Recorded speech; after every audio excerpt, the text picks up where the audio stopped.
our lightweight division, 60 kilos, where we've got Abdumalik Halakov of Uzbekistan up against Sofian Umehar. Saw Umehar having a little bit of lunch today. You never would have known that he was hours away from a World Championship final. He was so relaxed. Ladies and gentlemen, we move on to our next bout of the evening.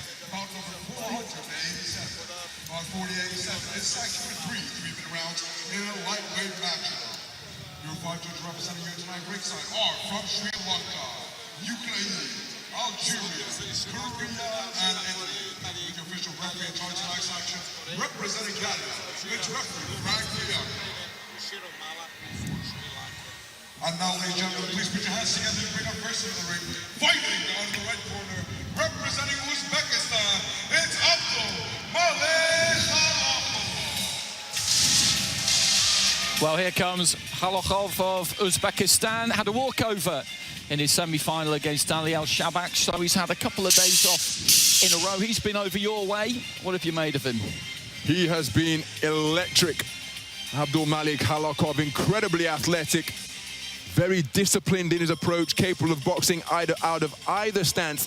In 2018, he enjoyed a bumper year where he was Asian Youth Continental Champion, World Youth Champion, Youth Olympic Games champ, and he's been sensational in the tournament so far. His unanimous points win over Vsevolod Shumkov was a battle that was worthy of the later stages of the tournament. 2 speedsters, and it was Shumkov who got a repeat victory on a unanimous decision. Very impressive so far. So here comes Sofian Umehar, somebody who we've been seeing for a long time now. Boxed in the Olympics on 2 occasions, a silver medalist in 2016, going out in the round of 16 in 2021. In between times, in 2017, world champion in Hamburg. And silver medalist at the European Games. Crucially for Tokyo, he was up at 63 kilos, couldn't do 57, had to do 63. Didn't really suit him, I think. He'll be delighted to be back down at 60. He's been 60 his whole career, really. And he's a slick fighter, a clever fighter.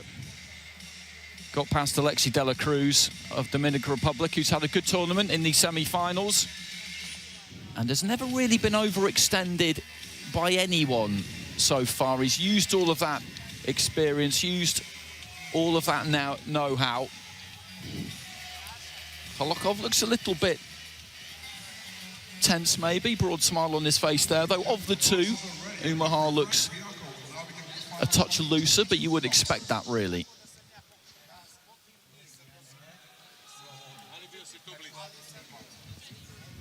Frank Fiacco. Biz Sof Savdo Internet magazinning ofisidamiz.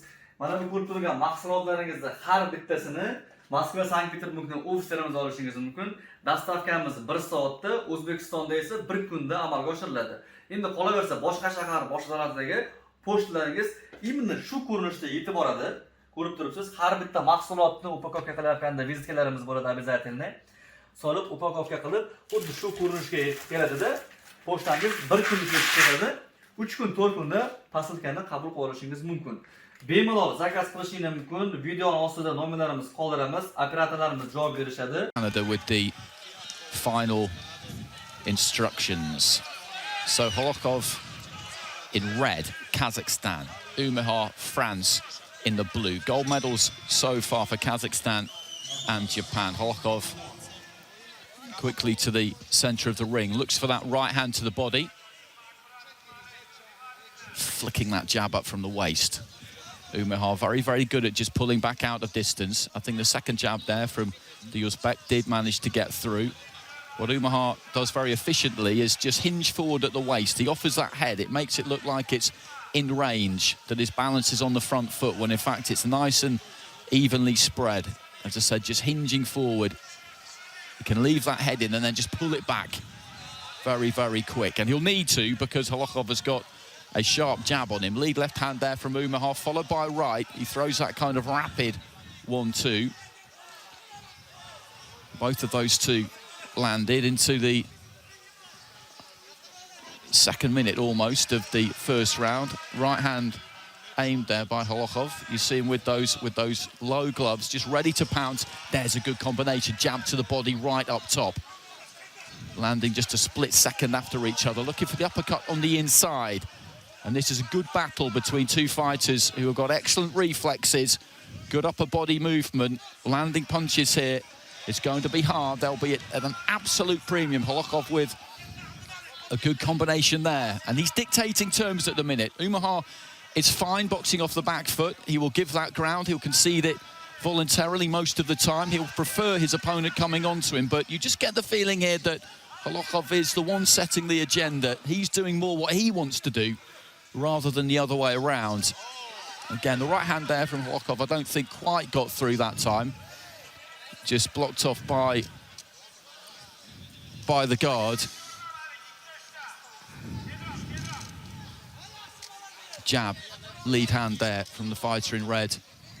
Just about made it quite square there as he came in. Umahar came back in with a combination, then looked for that long right hand.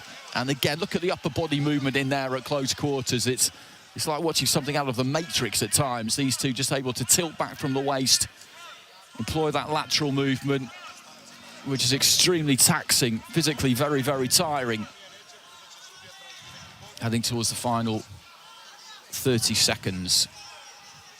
Referees hardly had to say anything to either of them. Left hand to the body there from Halakov, and he almost gets Umahar in a little bit of a headlock, just bouncing on the balls of the feet, trying to distract with that right hand there, Halakov, and then jabs to the body. Switches stance. I said he maybe looked a little bit tense during the final introductions, but he's been anything but since the bell has gone, and just catches Umahar again with that jab. And that's been the difference between the two in that opening round.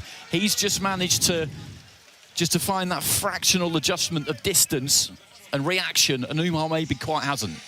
I think that's a terrific opening round between two expressive boxers. Everything they do is embellished and celebrated. I happen to think the man in red did enough to edge it, but Umahar with some flashy, eye-catching scoring shots as well. How did the judges see it? Well, Umahar's taken all 5 cards, so Halakov not rewarded for his pot shot successes. Umahar a clean sweep of the first round,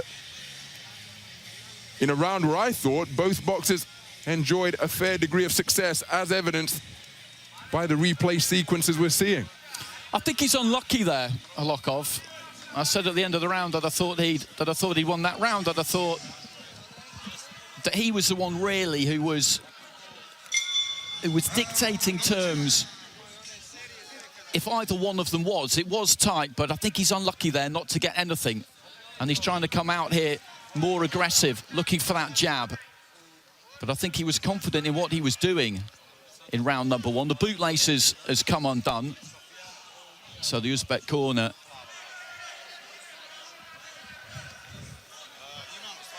just attending to that. Just 12 seconds into round 2.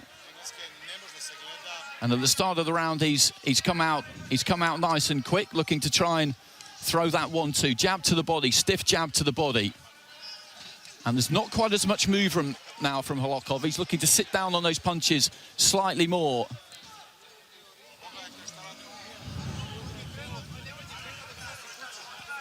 Referee just talking to Umahar about keeping that head up. The Frenchman did have success in that opening round. I'm not trying to say that Halakov completely dominated it. Right hand there, right hand lead from Umahar.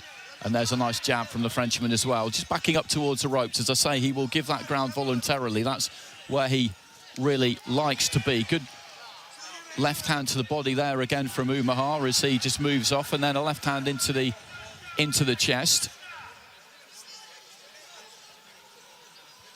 Just short with the jab, both of them. Right hand there from Umahar. And Halakov has changed his approach, has changed his style a bit in this second round on the basis of not having got any of the cards in the first round, I would imagine. And personally, I don't think it's working quite as well for him. He slowed those feet down a bit. The upper body movement has slowed down a touch as well. And as a result, I think Umahar is finding it slightly easier to land on him.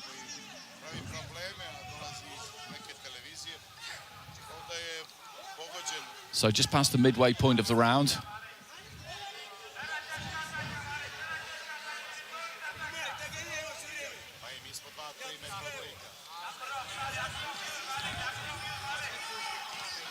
jab to the body there from Halakov.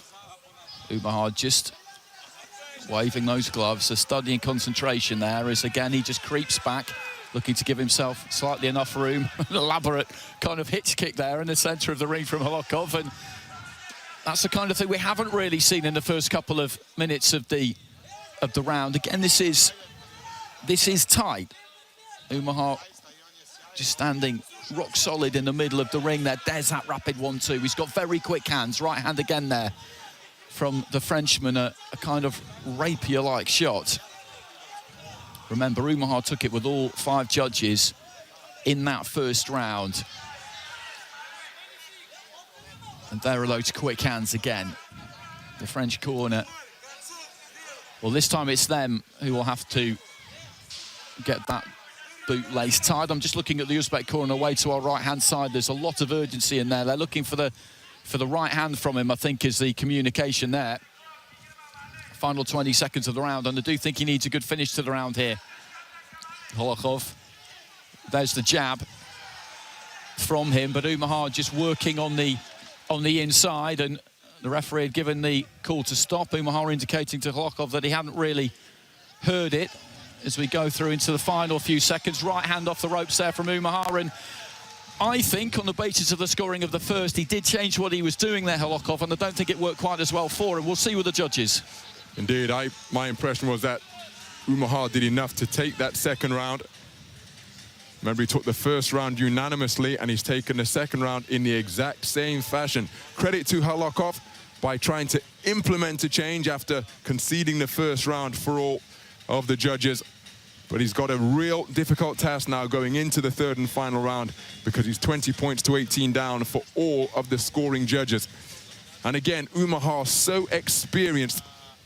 The Frenchman, nothing he hasn't seen at this level of boxing. He's experienced disappointments. Here he's dealing with a 21-year-old phenom, and you just get the sense that that experience is a crucial advantage in his favor, and he's just managing to pose some questions that the 21-year-old has never experienced before. He's just a very, very clever fighter. 2 points up on all 5 of the cards. As mentioned, we do feel that the fighter in red, Halakov, was maybe a bit unfortunate not to get something in the first, but Umahar won that second round, and he has his method.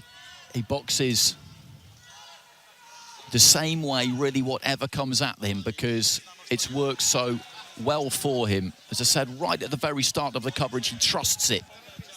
And you have to hold your nerve in this sport more than any other, particularly in this 3-round format. Yes, you need to make the adjustments, but you don't necessarily need to overreact. I think there was maybe a little bit of inexperience came in there from Halakov in the second round, because he got nothing in the first, and there would have been advice from the corner too, but because he got nothing in the first, he did change quite significantly in the second, in the first couple of minutes of it anyway, and I think what he did suited Umahar. But it's hard. If you lose that first round, you're going to think to yourself, well, what I did there didn't work, I need to do something else. And sometimes it can just be a quirk of the scoring almost.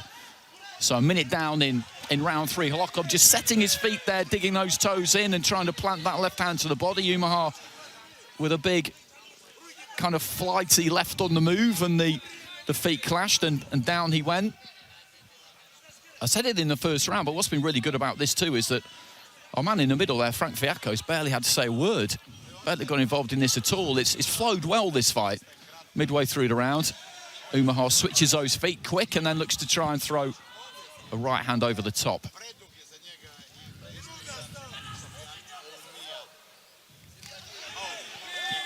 Good counter 1-2 to the body there from Umahar, and again, always got his balance.